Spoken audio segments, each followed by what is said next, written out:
ప్రియమైన సహోదరి సహోదరులందరికీ కూడా నా ప్రత్యేకమైన వందనాలు.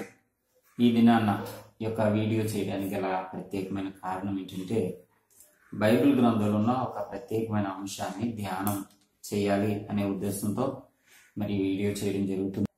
ఒక ప్రత్యేకమైన అంశం, ఆ అంశం ఏంటంటే, బైబిల్ గ్రంథంలో కయీను అనే వ్యక్తి సాధారణంగా ప్రతి ఒక్కరికి కూడా తెలిసిన వ్యక్తి. కయీను ఎవరు అంటే ఆదాము కుమారుడు కయీను.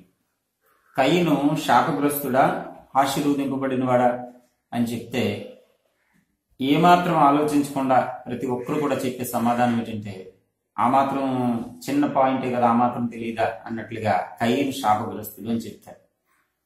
అయితే నిజానికి బైబిల్ ఏం చెప్తుంది? ఈ కయీను విషయంలో ఒక ప్రత్యేకమైన కోణాన్ని, బైబిల్ గ్రంథంలో ఉన్న కోణాన్ని నేను మీకు చెప్పాలనుకుంటా ఉన్నాను.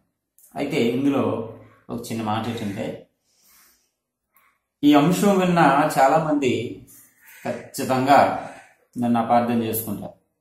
ఎందుకంటే ఇప్పటి వరకు కయీను గురించి విన్న దారి ఒకటైతే మీరు ఇంకొక రకంగా చెప్తున్నారు, మీకు వాక్యం తెలియదేమో అన్నట్లు కూడా భావించే వాళ్ళు చాలా మంది ఉండొచ్చు, ఖచ్చితంగా ఉంటారు. ఎందుకంటే ఈ అంశం అలాంటిది, నేను చెప్పే విషయం కూడా అలాంటిది.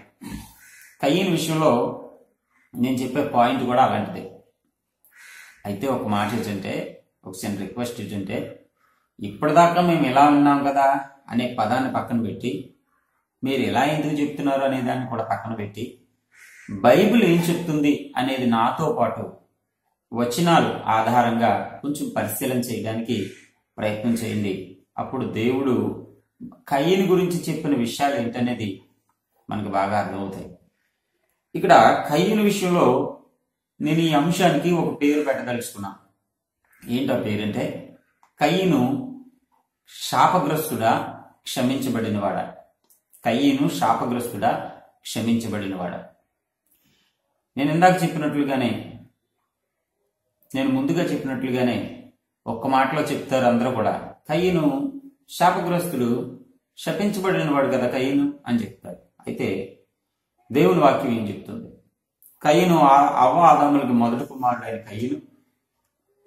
కయీను అలాగే తన తమ్ముడైన హేబేలు, ఇతను పొలం పంటలో కొంత ధాన్యాన్ని, అలాగే తన తమ్ముడు కొవ్విన వాటిని గొర్రెల మందలో కొన్ని గొర్రెలను తీసుకొచ్చి యెహోవాకు అతడు బలిగాను ఇతను అర్పణగాను అర్పించినప్పుడు, యెహోవా తన తమ్ముడైన హేబేలు అర్పణ తీసుకున్నాడు, కానీ కయీను అర్పణ తీసుకోలేదని కయీను కోప్పడ్డాడు. కోప్పడితే దేవుడు వచ్చి కయీనుతో మాట్లాడాడు.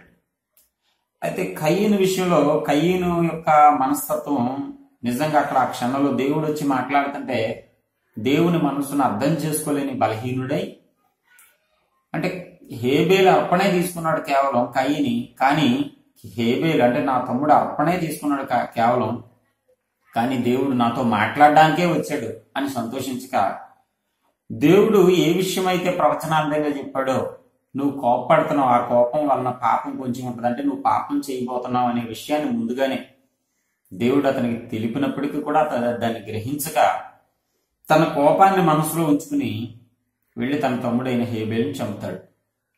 ఈ చరిత్ర మనందరికీ కూడా తెలిసిందే. చంపగానే దేవుడు వచ్చి నీ తమ్ముడైన హేబేలు ఎక్కడున్నాడని అడగడం, నా తమ్ముడికి నన్ను కాపలా పెట్టావా అని చెప్పేసి ఇతను కొంచెం సీరియస్ గా మాట్లాడినట్టుగా అక్కడ పదం ఉండడం, వెంటనే దేవుడు శపించాడు, ఆ శాపానికి అతడు శాపగ్రస్తుడయ్యాడు అని చాలా మంది బోధకులు కంక్లూజన్ చేస్తారు. కానీ నిజానికి అక్కడ ఏం జరుగుతుంది?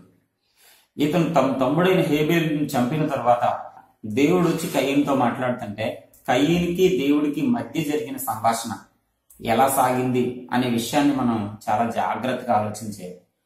ఎందుకు జాగ్రత్తగా ఆలోచించేయాలని నేను చెప్తున్నానంటే, ఈ రోజున క్రైస్తవ సంఘం కయీను విషయంలో చాలా పొరపాటు ఆలోచిస్తా ఉన్నారు అనేది నా అభిప్రాయం. చాలా పొరపాటు. ఎంత పొరపాటు? 10వ వచనం నుంచి మనం చూస్తే, ఆదికాండం 4వ అధ్యాయము 10వ వచనం నుంచి మనం చూస్తే, నీవు చేసిన పని ఏమిటి? నీ తమ్ముని రక్తం నేలలో నుండి నాకు మొరపెడతా ఉంది.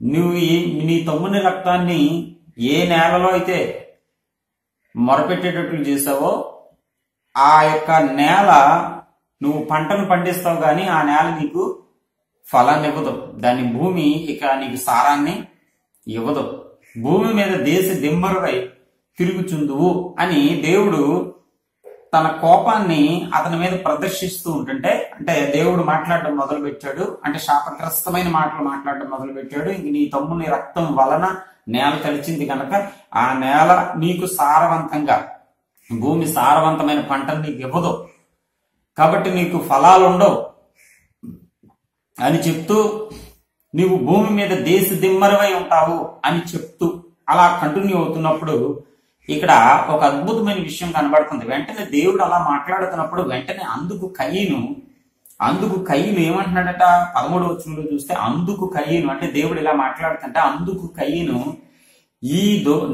ఈ దోష శిక్ష నేను భరించలేనంత గొప్పది.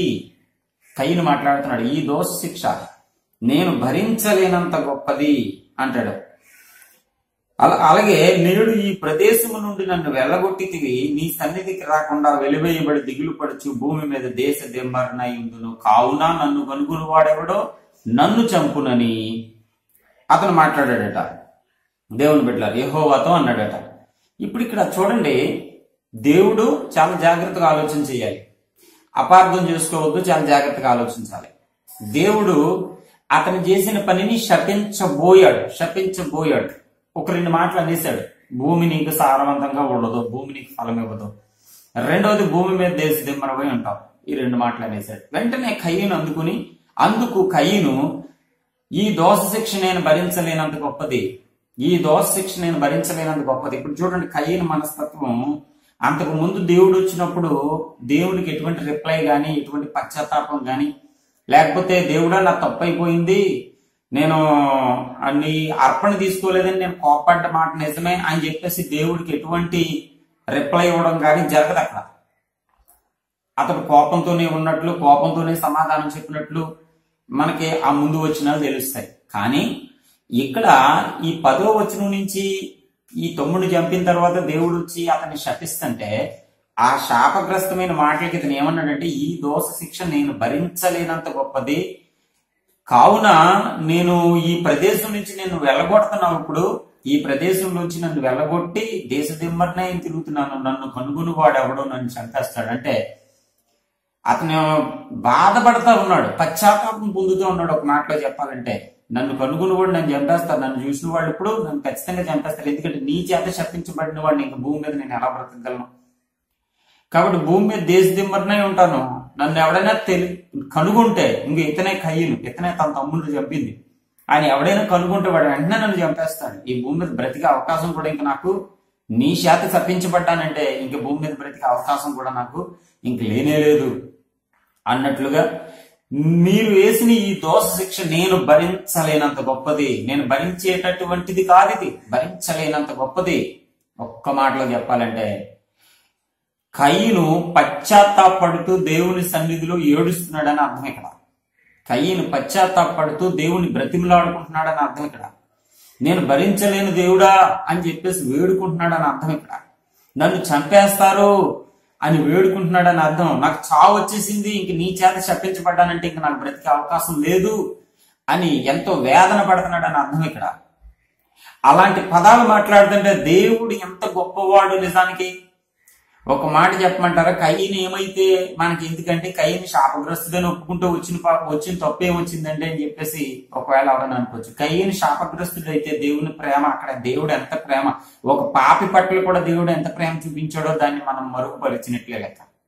ఈ వచనాలు నేను చదువుతున్నప్పుడు ఈ యొక్క దేవుని మీద నాకు ఎంత అభిప్రాయం, ఎంత మంచి అభిప్రాయం కలిగిందంటే, ఒక పాపి 2-3 సార్లు వచ్చి దేవుడు ముందే వచ్చి పలకరించినా కూడా, ముందే వచ్చి మంచి చెడ్డలు చెప్పినా కూడా వినకుండా వాడి ఇష్టానుసారంగా గర్విష్టి అయి పాపం చేస్తే, నేను ముందు వచ్చి చెప్పినా కూడా, ముందే వచ్చి నిన్ను పలకరించినా కూడా, నీ కోపం తగ్గించుకోమని చెప్పినా కూడా నా మాట వినకుండా వెళ్ళి పాపంలో పడ్డావు, నీ సావేదు నువ్వు చావు అనే దేవుడు కాదండి.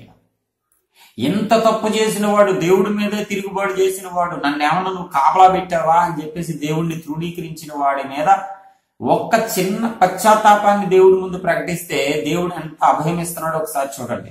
ఈ వచనాలన్నీ శాపగ్రస్తమైన వచనాలుగా చెప్పడం విన్నాను నేను. కానీ నాకు ఈ వచనాల్లో శాపగ్రస్తమైన వచనాలు ఎక్కడ కనబడలేదు. ఆశీర్వాదకరమైన వచనాలు ఇక్కడ కనబడుతున్నాయి నాకు. దేవుడు ఏమంటున్నాడో చూడండి. కయ్యను ఇలా బాధపడుతుంటే వెంటనే దేవుడు ఏమంటున్నాడో చూడండి. చాలా జాగ్రత్తగా ఈ వచనాలు చదవండి. ఏమని ఉంటుందంటే అక్కడ అందుకు యెహోవా 15వ వచనంలో, ఆదికాండం 4వ అధ్యాయం 15వ వచనంలో అందుకు యెహోవా, ఎందుకు యెహోవా? దేవుడు శపిస్తాడంటే అందుకు కయ్యను అన్నాడు. అంటే దేవుడు శపిస్తున్నాడు కాబట్టి కయ్యను ఏడుస్తున్నాడు. అందుకు కయ్యను అయ్యో నేను దోషశిక్ష భరించలేనని చెప్పేసి ఏడుస్తున్నట్టు కనబడుతుంది అక్కడ.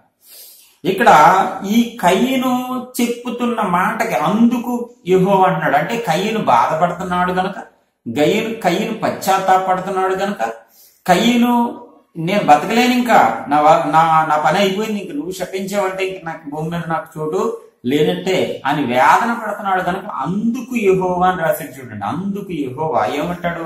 యెహోవా మనసు ఏంటి ఇప్పుడు? యెహోవా శపించేయాలని అనుకుంటున్నాడా? కయ్యను జీవితాన్ని నాశనం చేసేయాలని అనుకుంటున్నాడా? కయ్యను లేదా క్షమిందామని అనుకుంటున్నాడా? ఆ వచనాలు చూడండి ఎలా ఉన్నాయి. అందుకు యెహోవా అతనితో, కాబట్టి ఏంటి? కాబట్టి అసలు ఈ వచనాల్లో ఉన్న భావాలు చూడండి. కాబట్టి ఏంటి? కాబట్టి ఎందుకు? కాబట్టి నువ్వు చంపావు కాబట్టి కాదు, నువ్వు చంపావు కాబట్టి శపించాలని వచ్చాడు ఆయన. కానీ అతను దుఃఖపడుతున్నాడు, వేదన పడుతున్నాడు, నేను భరించలేను బాబోయ్ అంటున్నాడు. కాబట్టి దేవుడు ఇప్పుడు ఏమంటున్నాడో చూడండి. కయ్యనును చంపిన ఎడల వానికి ప్రతిదండన 7 అంతలు కలుగునను. కయ్యనుని ఎవడైనా చంపితే, ఇక్కడ చూడండి, కయ్యను శాపగ్రస్తుడైతే కయ్యనుని ఎవడైనా చంపితే వాడు ఆశీర్వదింపబడతాడు. కయ్యను చంపినోడు ఎవడో వాడు గొప్పవాడు అంటలేదు. కయ్యను ఎవడైనా వచ్చి కయ్యను చంపాలి అంటలేదు. కయ్యను ఎవడైనా చంపాడా వాడు శాపగ్రస్తుడు అవుతాడు అన్నాడు. అంటే ఇప్పుడు కయ్యనుని శపిస్తున్నాడా, కయ్యనుకి దేవుడు అండగా నిలబడుతున్నాడు? ఇక్కడ చూడండి, ఒకసారి ఆలోచించేయండి. కయ్యన్ని శపిస్తున్నాడా, కయ్యనికి దేవుడు అండగా నిలబడినట్టుంది ఇక్కడ ఈ వచనం. కయ్యన్ని ఎవడైనా చంపాడు అనుకో వాడికి ప్రతిదండన 7 అంతలు ఉంటది. కయ్యన్ని ఎవడైనా ముట్టుకుంటే, కయ్యన్ని ఎవడైనా చంపాలని చూస్తే అని చెప్పేసి దేవుడు అభయం ఇచ్చినట్టు మాట్లాడుతున్నాడు. నిన్నెవడో చంపడం. ఇంకా కిందకు వస్తే ఎవడైనా కయ్యన్ని చంపిన ఎడల వానికి ప్రతిదండన 700 కలుగునన్ను. అలాగే మరియు ఎవడైనాను కయ్యనును కనుగొని అతనిని చంపకయుండునట్లు, ఎవడైనాను కయ్యనును కనుగొని అతనిని చంపకయుండునట్లు, చంపకూడదని ఒక గుర్తు వేశాను. ఈ గుర్తు దేనికి?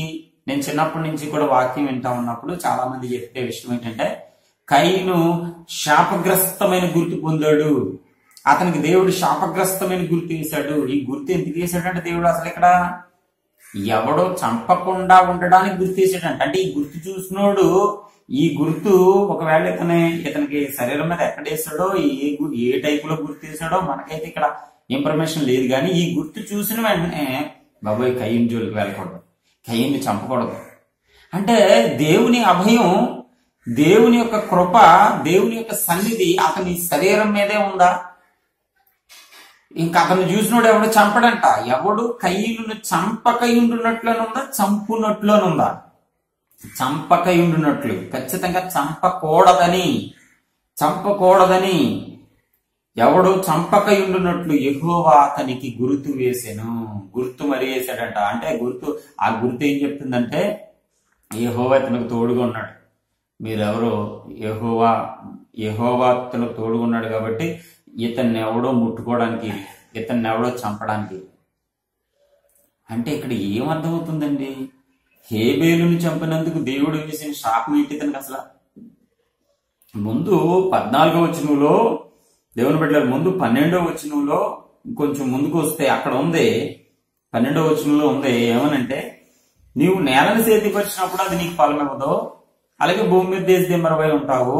అందుకు కయ్యను, అంటే దేవుడు మాట్లాడుతుంటేనే వెంటనే ఆ శాపాలు ఇంకే ముందుకు వెళ్ళిపోకుండానే కయ్యను పట్టించుకుని, నేను భరించలేను బాబో, ఈ దోషశిక్ష మామూలు దోషశిక్ష కాదు అంటే నేను దోషం చేశానని ఒప్పుకుంటున్నాడు ఇక్కడ, నేను పాపం చేశానని ఒప్పుకుంటున్నాడు ఇక్కడ, నేను అపవిత్రుడని ఒప్పుకుంటున్నాడు, మామూలు శిక్ష కాదు నాకు పడిందని ఒప్పుకుంటున్నాడు, నన్ను చంపేస్తారు ఖచ్చితంగా అని దుఃఖపడుతున్నాడు, వేదన పడుతున్నాడు. ఎందుకు యెహోవా కయ్యనుని చూసి అంటే దేవుని మనసు ఏంటి ఇక్కడ అంటే, ఎంత ఘోర పాపి అయినా సరే, కొత్త నిబంధన గ్రంథంలో యేసుక్రీస్తు ప్రభు వారు మాత్రమే కాదు నన్ను అడిగితే, పాత నిబంధనలో ఉన్న యెహోవా దేవుడు కూడా, ఏదో యెహోవా దేవుడు వ్యక్తిత్వం వేరు, యేసుక్రీస్తు వ్యక్తిత్వం వేరు అన్నట్లు మాట్లాడతారు కొంతమంది.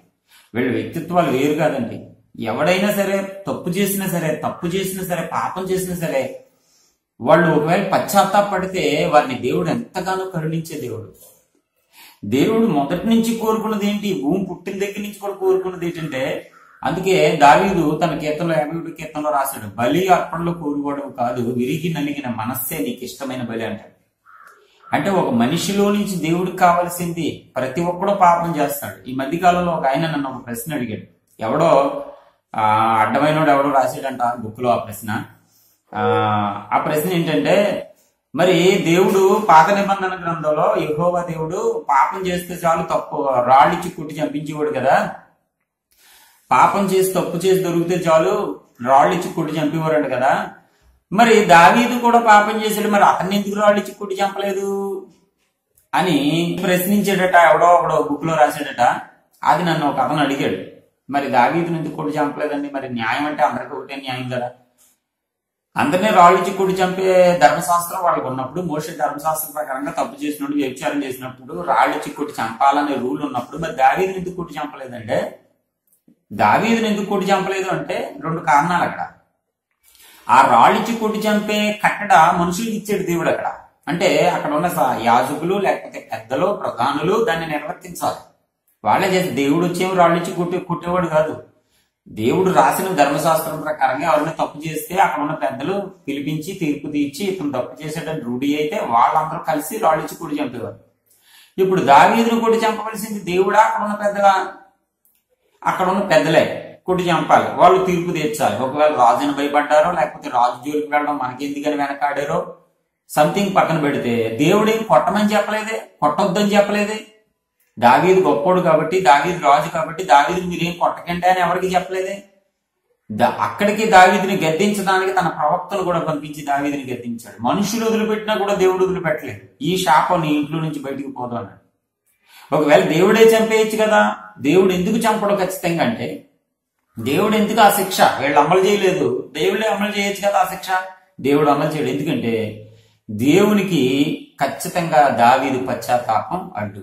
దావీదే కదండి, ఈ సృష్టిలో ఎవడు తప్పు చేసినా కూడా పశ్చాత్తాప పడితే ఖచ్చితంగా దేవుడు లొంగిపోతాడు. నినేవే పట్టణాన్ని దేవుడు శిక్షించాలి ఖచ్చితంగా. వాళ్ళు చేసిన పాపం కూడా బహుఘోరమైంది. యోనాకు చెప్పాడు. దేవుని బిడ్డలారా, యోనా వెళ్ళి దేవుని వాక్యం చెప్తే వాళ్ళందరూ పశ్చాత్తాపడ్డారు, పశ్చాత్తాపులు అయ్యారు అందరూ కూడా.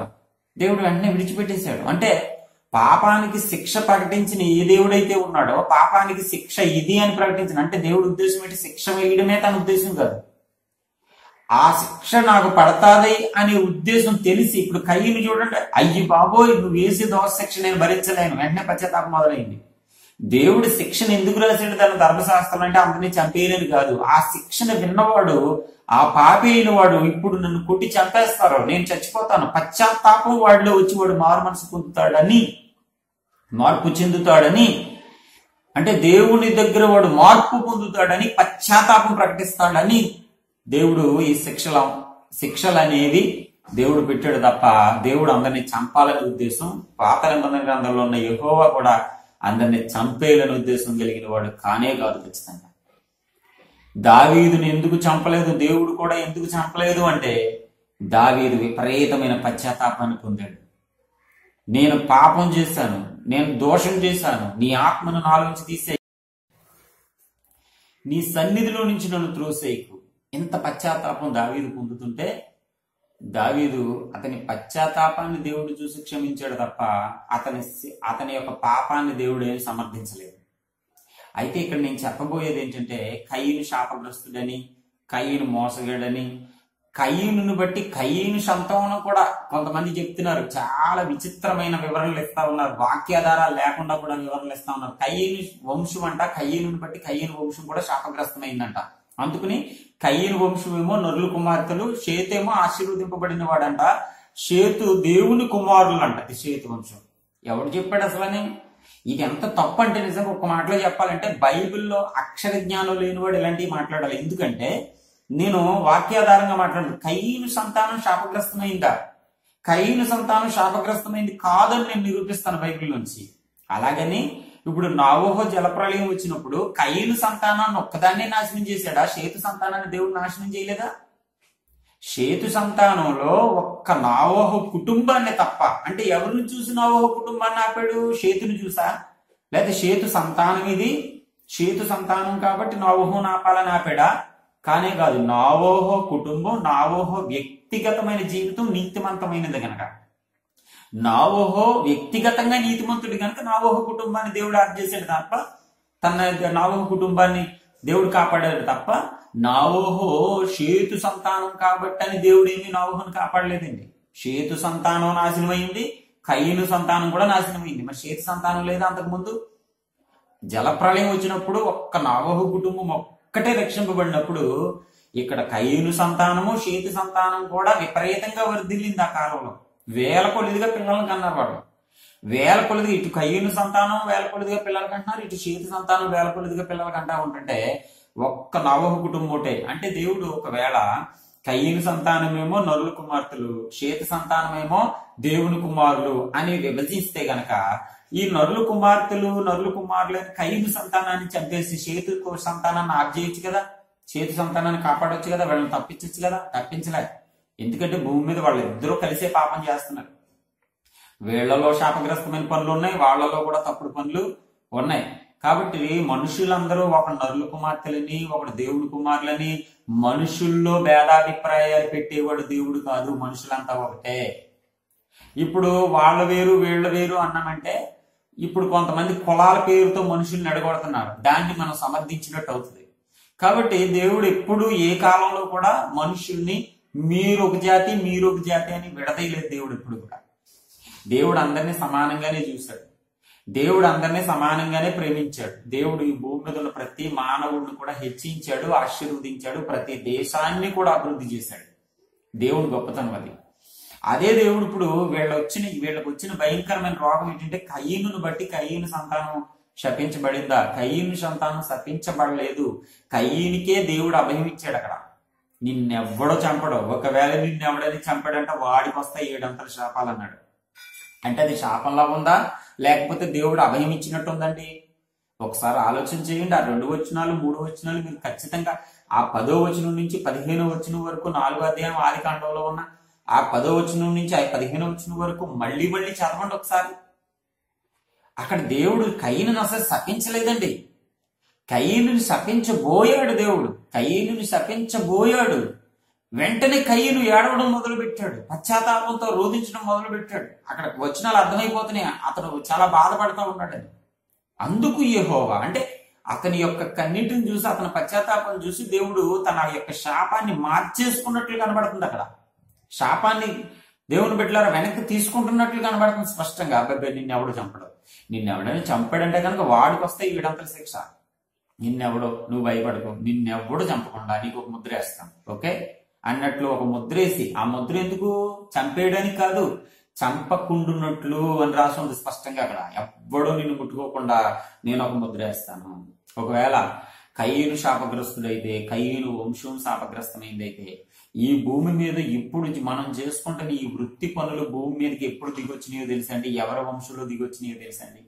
అక్కడ కిందకు వస్తే కయీను దేశదిమ్మరయ్యాడు, దేవుని కృపను బట్టి మళ్ళీ తిరిగి వచ్చాడు. తిరిగి వచ్చిన తర్వాత ఒక ఆమెను వివాహం చేసుకున్నాడు. కయీను భార్య ఎవరో అనే దాంట్లో ఈ సబ్జెక్ట్ నేను చెప్పాను. ఆ తర్వాత ఒక ఆమెను పెళ్లి చేసుకున్న తర్వాత అతనికి ఒక కుమారుడు పుట్టాడు. అతని పేరు హానోకు. ఈ హానోకు అలాగే దేవునితో నడిచిన హానోకు ఒకటి కాదు, ఒకరు కాదు. కొంతమంది ఈ హానోకే దేవునితో నడిచేది చూసారా, ఆ హానోకు అనుకుంటున్నారట. ఈ హానోకు కయీను సంతానంలో ఉన్న హానోకు. ఆ హానోకు అంటే 5వ అధ్యాయము 23వ వచనంలో ఉన్న హానోకు షేతు సంతానంలో ఉన్న హానోకు. ఈ హానోకు వేరు, ఆ హానోకు వేరు. కయీను కుమారుడైన హానోకు వేరు. అయితే ఈ కయీను కుమారుడైన హానోకు తర్వాత హానోకు కూడా పిల్లలు పుట్టారు. హీరాలు పుట్టాడు, అలాగే అలాగే మహూయాయేలు పుట్టాడు.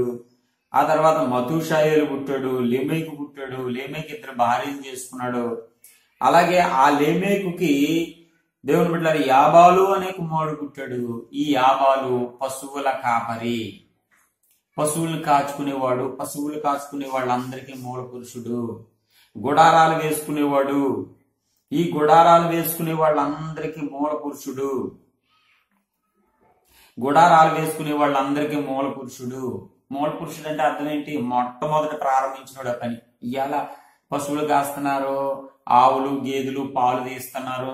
ఇవన్నిటికి నీకు ఈ పని ఎలా వచ్చిందంటే ఒకరికి తన తండ్రి నేర్పించాడు, వాడి తండ్రి నేర్పించాడు, వాడి గురువు నేర్పించాడు, వాడి గురువు ఎనకపోతే ఈ పని మొట్టమొదటిగా కొంతమంది వృత్తి పనులు చేస్తూ ఉంటారు. ఈ పని ఎవరు నేర్పించాడంటే మా గురువు గారు నేర్పించాడంటారు.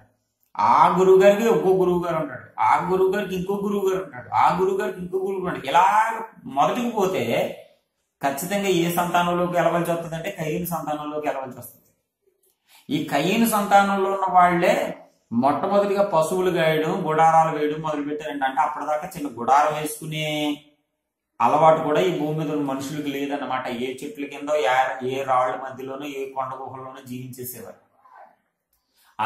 అలాంటి జీవన విధానం ఒకప్పుడు ఉంది కనుకే రాతి యుగం అనేది మన సైన్స్ లో కూడా ఉంది, రాళ్ల మధ్యలో జీవించడం. అలా జీవిస్తున్న కాలంలో దేవుని పిల్లరా ఇంకా కొంచెం ముందుకు వస్తే అక్కడ అతని సహోదరుని పేరు యాబాలు. ఇతడు సితారాను సారికను, సితారా సంగీత వాయిద్యాలు వాయించడానికి ఇతను మూల పురుషుడు అంట. ఈ భూమి మీద సంగీతం ఎక్కడ పుట్టింది అంటే కయీను సంతానంలో పుట్టిందని చెప్పాలి ఖచ్చితంగా.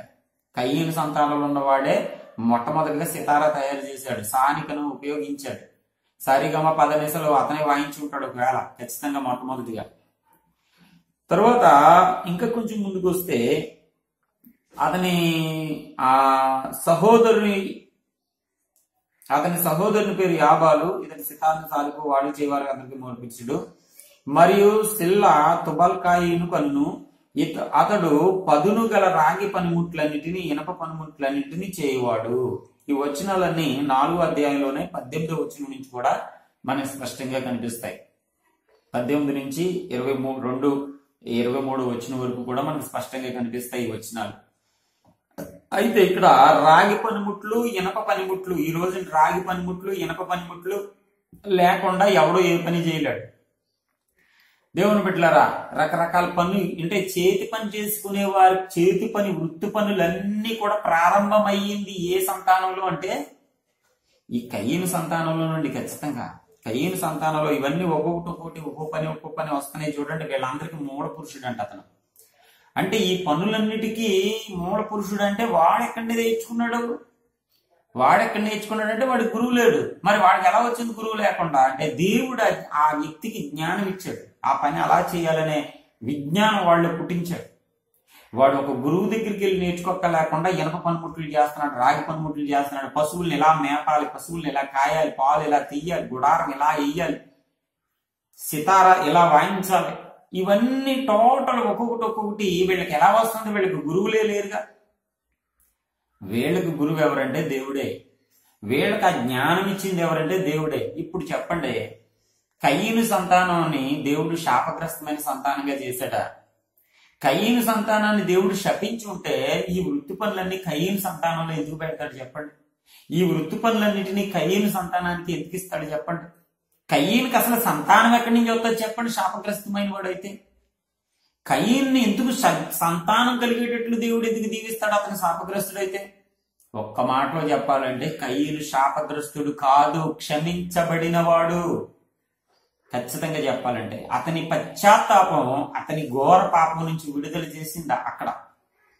ఆ పశ్చాత్తాపం దేవుడు విడిపించిన ఆ ప్రేమ, ఆ కరుణను పక్కన పెట్టి ఒక పాపిని కూడా దేవుడు ఎంత చక్కగా రక్షించుకున్నాడో, ఎంత చక్కగా అభివృద్ధి చేశాడో, ఆ దేవుని గొప్పతనాన్ని పక్కన పెట్టి దేవుడు అదిగో అతన్ని శాపగ్రస్తంగా మార్చేసాడు. అతను శాపగ్రస్తమైన పనిలోకి వెళ్ళిపోయాడు. అతని వంశం కూడా శాపగ్రస్తమైంది. అందుకే వీళ్ళేమో నరులు కుమార్తెలు, చేతి సంతానమేమో దేవుని కుమారులు అని చెప్పేసి ఎడగొట్టి పిచ్చిబోధ చేస్తున్నారని ఒక మాటలో చెప్పాలి. కయీను సంతానాన్ని దేవుడు శపించాడని బైబిల్లో ఎక్కడ ఉంది? వీళ్ళు కొంతమంది చెప్తారు నాకు, వెంటనే నాకు కామెంట్లు పెడతారు కింద, అరే రే పాస్టర్ గారు మీకు వాక్యం సరిగ్గా తెలియట్లేదు. కొంతమంది ఇలాంటి వచనాలే పెడతా ఉన్నారు. చీకటిని గురించి నేను కొన్ని మెసేజ్లు చెప్తే, కొన్ని విషయాలు నేను చీకటిని గురించి చెప్తే, చీకటిని దేవుడు చేయలేదు అనే పదం చెప్తే యెషయా గ్రంథం 45 అధ్యాయంలో ఉన్న వచనాన్ని పెడుతున్నారు కింద నాకు. అంటే నేను చదవలేదా వచనాన్ని? నేను చదవకుండా వచ్చిన ఆ వచనం చదవకుండా, అంటే వీళ్ళు అనుకుంటారు వీళ్ళ మేధావితనం ఎలా ఉందంటే, అంటే ఈ పాస్టర్ గారు యెషయా గ్రంథం 45 అధ్యాయంలో ఉన్న వచనాన్ని చూడలేదన్నమాట, అసలు ఇతను బైబిల్లో ఆ వచనాన్ని దర్శించలేదన్నమాట, ఆ వచనం ఇతనికి తెలియదన్నమాట అనుకుంటున్నారు. ఆ వచనం చదివాను బాబు. నేను ఆ వచనం చదివే నేను ఏదైనా ఒక మెసేజ్ చెప్పాలనుకుంటే, నేను చెప్పేదానికి వ్యతిరేకంగాను పరోక్షంగాను ప్రతిపక్షంగాను ఎన్ని వచనాలు ఉన్నాయో అన్నిటినీ బయటికి తీసుకుని వాటిని ఆలోచించే నేను ఒక మెసేజ్ చెప్తాను. ఇప్పుడు నాకు కొన్ని వచనాలు పెడతారు వీళ్ళు. ఏమని పెడతారంటే, మొదటి యోహాను పత్రిక 3వ అధ్యాయం 12వ వచనంలో అని పెడతారు కొంతమంది. మొదటి యోహాను పత్రిక 3వ అధ్యాయం 12వ వచనంలో దుష్టుని సంబంధి అని ఉంది. యోహాను రాశాడు దుష్టుని సంబంధి, దుష్టుని సంబంధి అని రాశాడు. మీరేంటి శాపగ్రస్తుడు కాదంటున్నారు, మీరు చదవలేదేమో అని పెడతారు. ఇంకా పెడతారు యోధా పత్రిక 1వ అధ్యాయం 11వ వచనం, ఒకే అధ్యాయం ఉంటది. 11వ వచనంలో ఉన్న కయీను మార్గము, బిలాము మార్గము, కోరాహు మార్గము అని శాపగ్రస్తులైన వారి జాబితాలో చేర్చాడు కయీనుని. అయ్యో వారికి శ్రమ అని కూడా అన్నాడు దేవుడు అని చెప్పేసి హెబ్రీయులకు రాసిన పత్రిక 11వ అధ్యాయం 4వ వచనంలో ఉన్న మాట కూడా, కయీను కంటే శ్రేష్టమైన బలి ఏబేలే ఇచ్చాడు, కాబట్టి కయీను శాపగ్రస్తమైన వాడు అని చెప్పేసి ఈ వచనాలు కూడా నా యొక్క ప్రసంగంగా పెడతారు. ఈ వచనాల్లో ఇతను ఇలా రాసుంది ఇతని గురించి అంటాడు. కాదని ఎవరన్నారు? ఇప్పుడు ఇతను శాపగ్రస్తుడు, నేను దుష్టుడు, దోషి, దుర్మార్గుడు కాదంటలే. ఇతను దుష్టుడే, ఇతను తప్పు చేసిన వాడే, ఇతను పాపం చేసిన వాడే. ఏమండి, ఎవరికి క్షమాపణ కావాలి? దేవునికి క్షమాపణ ఎవరికి కావాలి? నీతిమంతుడుగా, దుష్టుడుగా? దేవునికి క్షమాపణ ఎవరికి కావాలి? నీతిమంతుడిగా, పాపికి కావాలా లేకపోతే నీతిమంతుడికి కావాలా? నీతిమంతుడికి క్షమాపణ ఏంటండి? ఇంకా నీతిమంతుడికి పశ్చాత్తాపం ఏంటండి? దావీదు పశ్చాత్తాపం పొందాడంటే అతను దుష్టమైన కార్యం చేశాడు కనుక అతనికి పశ్చాత్తాపం పొందాడు. ఒకవేళ అతను ఆ దుష్టమైన కార్యం వాడు చేయలేదనుకోండి, అతనికి క్షమాపణ అవసరమే ఉంది. ఇక్కడ భూమి మీద ఉన్న ప్రతి మనిషి తప్పు చేస్తాడు. ఒక కయీనే తప్పు చేశాడు. ప్రతి ఒక్కడు దేవుని బిడ్డలారా, దేవుని వాక్యంలో ఉన్న విషయాలను, దేవుని వాక్యంలో ఉన్న ఆ భక్తులను తప్పు అంచనా వేస్తూ ఉంటారు కొంతమంది. అయ్యయ్యో యాకోబు మోసగాడు అంటూ ఉంటారు కొంతమంది. యాకోబు మోసగాడా? యాకోబు కంటే మోసగాళ్ళు ఇప్పుడు మాట్లాడేవాళ్ళు. యాకోబు అనుకుంటాడు అక్కడ పరదేశంలో ఉండి, నన్ను మోసగాడు అంటున్నారు 10 సార్లు, నాకంటే భయంకరమైన మోసాలు చేస్తున్నారు మీరు అంటాడు. ఎవడు మోసలాడికి కనబడవు, యాకోబు మాత్రం మోసగాడిలా కనబడతాడు. ఇక్కడ కయీను అయ్యో దుష్టుడు, దుష్ట సంతానం. కయీను చంపిన మాట నిజమే, కానీ ఆ చంపిన దానికి అతను దేవుడిని ఎదిరించిన మాట కూడా నిజమే. అతను దుష్టత్వంలోకి పోయిన మాట నిజమే, కోపాన్ని పొందుకున్న మాట నిజమే, దుష్టుడిగా ప్రవర్తించిన మాట నిజమే. కానీ ఏ కయీనైతే దుష్టత్వంతో ఆలోచించాడో, తన తమ్ముడు మీద పడి చంపాడో, రక్తపాతం సృష్టించాడో, అదే కయీను దేవుని చేత క్షమాపణ కూడా పొందాడు అనేది బైబిల్ స్పష్టంగా చెప్తుంది. సరిగ్గా చదవండి, బైబిల్ స్పష్టంగా చెప్తుంది. కాబట్టి కయీను క్షమాపణ పొందాడు గనక అతడు చేసిన తప్పుకి కొన్ని సంవత్సరాలు కొంతకాలం మాత్రం అతన్ని దేశ దిమ్మరిగా తిప్పి దేవుడు తీసుకొచ్చి అతను మళ్ళీ దేవుడే అతన్ని అభివృద్ధి చేశాడు. దేవుడే అతన్ని ఆశీర్వదించాడు. దేవుడే అతని వంశాన్ని దీవించాడు. దేవుడే అతని వంశములో ఉన్న వారికి ప్రజ్ఞ వివేకములు దయచేసి దేవుడు గొప్ప గొప్ప పనులన్నిటినీ కూడా దేవుడు ఆ రోజున భూమి మీద అనుగ్రహించిన ఆ వృత్తి పనులన్నీ ఈ రోజు కూడా కంటిన్యూ, ఆ వృత్తి పనులన్నీ ఇప్పటికి కూడా చేసుకుంటూనే ఉన్నారు. కాబట్టి దేవుడు కయీనుని గాని కయీను సంతానాన్ని గాని దేవుడు శపించలేదండి, శాపగ్రస్తమైన సంతానంగా చేయలేదు. ఆ కాలానికి వచ్చేటప్పటికి నేను ఒక చిన్న పాయింట్ కూడా చెప్తాను. ఇక్కడ కయీనును వెనకేసుకొస్తున్నాను అంటే మీకు వేరే రకంగా అర్థం చేసుకోవచ్చు. ఇప్పుడు ఈ భూమి మీద మనుషులు చేసినందుకు దేవుడు ఎందుకు నొచ్చుకున్నాడు, దేవుడు ఎందుకు బాధపడ్డాడు, ఏంటి ఎటువంటి పాపాలు వాళ్ళు చేయడం మొదలు పెట్టారు. ఆ కాలానికి నావోహ కాలానికి వచ్చేటప్పుడు, అంటే ఈ కయీన్ కాలం తర్వాత నావోహ కాలానికి మధ్యలో దగ్గర దగ్గర 28 వంశాల దాకా కనబడుతున్నాయి ఇక్కడ. ఈ వంశాల్లో ఉన్న వాళ్ళందరూ ఏం తప్పు చేయడం అభివృద్ధి అవుతున్నప్పుడు వీళ్ళు ఏమేం తప్పులు చేస్తున్నారు మీరు గమనించారా? ఒక విషయం చూపిస్తాను. ఈ లెమేకు అనే వ్యక్తి ఒక మాట అంటాడు 23వ వచనంలో, ఓ ఆదా ఓ సిల్లా నా పలుకు వినుడు, లెమేకు భార్యలారా నా మాట ఆలకించుడు, నన్ను గాయపరిచినందుకే ఒక మనుష్యుని చంపితిని, నన్ను దెబ్బ కొట్టినందుకే ఒక పడుచువాన్ని చంపితిని, 7 ప్రతిదండన కయీను కోసం వచ్చిన ఎడల లెమేకు కోసం 77 వచ్చిన నేను అన్నాడు. లెమేకు అనేవాడు కూడా ఒకరిని చంపాడట, కయీను వంశంలో ఉన్నవాడే. ఎందుకు చంపాడంట? నన్ను కొట్టినందుకై, నన్ను దెబ్బ కొట్టినందుకై, నన్ను గాయపరచుడికై ఒక పొడుచువాడిని చంపాడు. ఇక్కడ ఈ వచనాన్ని కూడా అపార్థం చేసుకున్న వాళ్ళు చాలా మంది ఉన్నారు. 7 ప్రతిదండనం కయీను కోసం వచ్చినాడు, అంటే కయీను మీదకి 7 ప్రతిదండం వచ్చింది చూసారా అంటారు మొత్తం. కయీను మీదకి 7 ప్రతిదండం రాలేదండి ఇక్కడ, కయీను కోసం 7 ప్రతిదండన వచ్చిందని రాసింది ఇక్కడ. కయీను కోసం 7 ప్రతిదండన ఎవరికి వచ్చింది? ఆ ముందు వచనంలో చెప్తాడు, నిన్ను ఎవడైనా చంపితే, కయీనుని ఎవడైనా చంపిన ఎడల వానికి 7 ప్రతిదండన.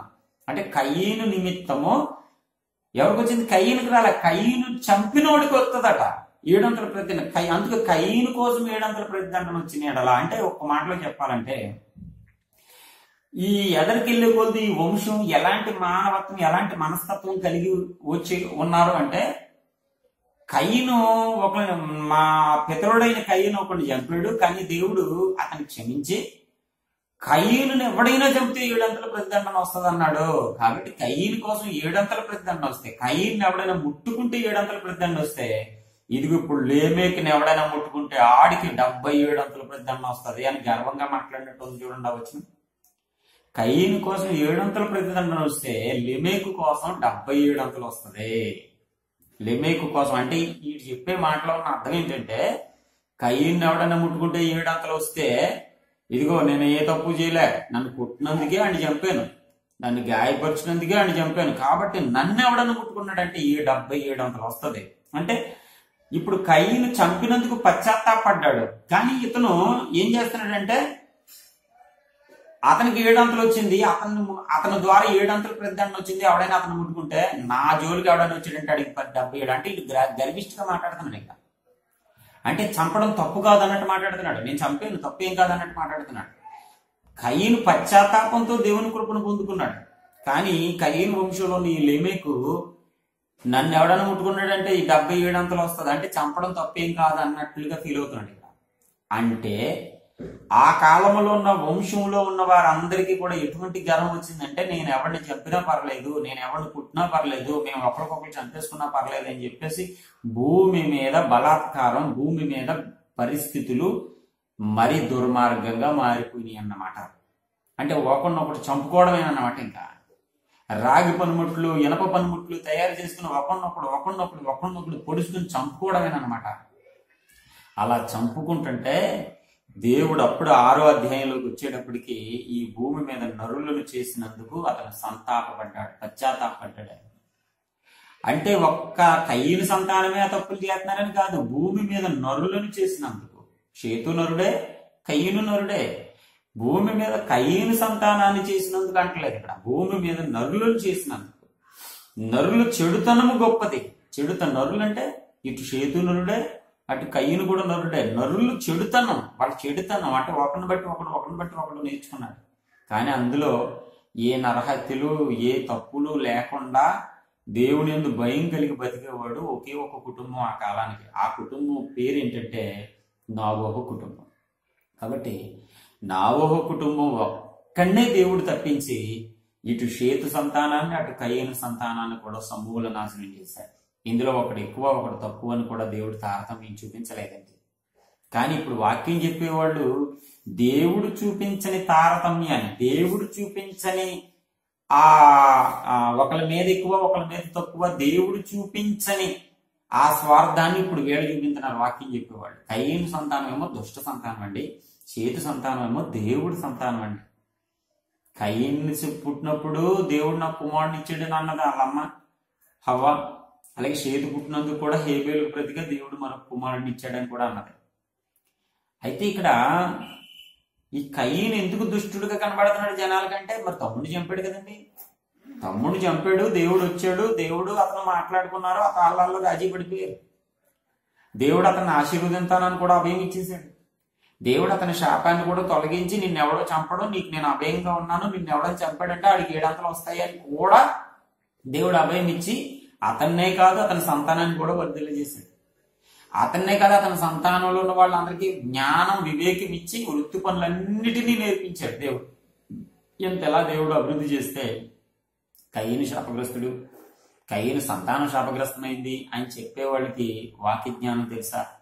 మరి హెబ్రీ పత్రికలోని, మొదటి యోహాను పత్రికలోని, యోధా పత్రికలోని అతడు దుష్టుడి సంబంధి అని ఉంది. ఎస్, మరి దుష్ట కార్యం చేశాడు కాబట్టి వాడు దుష్టుడి సంబంధిగానే ఉన్నాడు. కానీ ఒక వ్యక్తి చూడండి, ఈ రోజు ఇంతమంది రక్షింపబడతాం, దేవుని మందిరానికి వస్తాం, మనం ఏ దుష్ట కార్యాలు చేయలేదా?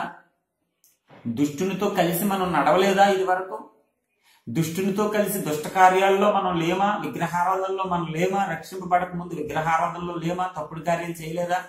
సినిమాలకు వెళ్ళిన వాళ్ళు, సిగరెట్లు కాల్చిన వాళ్ళు, మనుషులు దొంగతనాలు చేసిన వాళ్ళు, వ్యభిచారాలు చేసిన వాళ్ళు, నరహత్యలు చేసిన వాళ్ళు, మారు మనసు పొంది రక్షింపబడిన తర్వాత దేవుని పిల్లలు అవుతున్నారు ఇవాళ.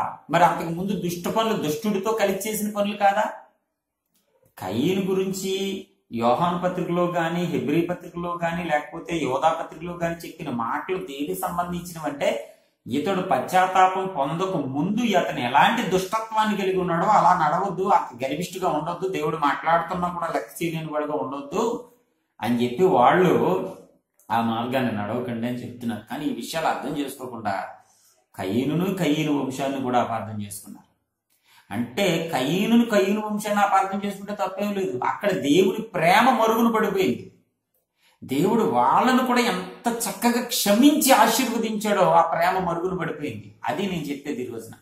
కాబట్టి దేవుడు పశ్చాత్తాపడిన కయీను క్షమించాడు, పశ్చాత్తాపడిన దావీదుని క్షమించాడు, క్షమించి వాళ్ళని మళ్ళీ తిరిగి అభివృద్ధి చేశాడు, ఆశీర్వదించాడు. కాబట్టి ఈ వాక్యం వింటున్నా నిన్ను నన్ను కూడా పశ్చాత్తాపం ద్వారానే క్షమించగలడు. ఇక ఆ పొరపాట్లు మేము చెయ్యం అని మనం పశ్చాత్తాపడినప్పుడు అంతకంటే పెద్ద బలి దేవుడికి అవసరం లేదండి. పశ్చాత్తాపమే దేవుడికి ఇష్టమైన బలి, ఒక మాటలో చెప్పాలి. కాబట్టి ఈ మాటలు విన్నవాళ్ళు ఈ వచనాలు అర్థం చేసుకోండి, వాక్యాన్ని అర్థం చేసుకోండి. దేవుడి మిమ్మల్ని దీవించుగాక. ఆమేన్.